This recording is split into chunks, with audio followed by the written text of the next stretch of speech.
Kender du det, at føle dig presset? At stå i en vanskelig situation og måske ligefrem føle dig mentalt udfordret? I så fald er du absolut ikke unormal. For som iværksætter vil du med garanti opleve svære tider og modgang.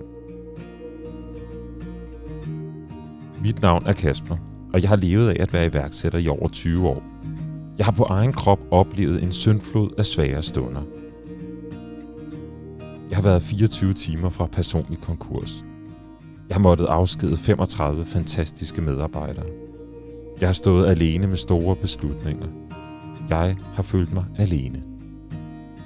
I kurset tager jeg udgangspunkt i, hvordan jeg selv har håndteret de svære stunder i et langt iværksætterliv. Du vil få inspiration til, hvordan du selv kan håndtere den modgang, du vil møde. Og jeg vil dele mine metoder til at vende pres til fremdrift. Kurset er til dig, der er iværksætter og gerne vil øge odds for succes. Men kurset er også til dig, der gerne vil udvikle dig personligt. For uanset om du drømmer om at leve af iværksætteri, allerede er godt i gang eller har en anden livsbane, vil du kunne øge dine odds for personlig succes med udgangspunkt i kurset. Lad os få en god start sammen. Tilmeld dig mit kursus, og så er du i gang.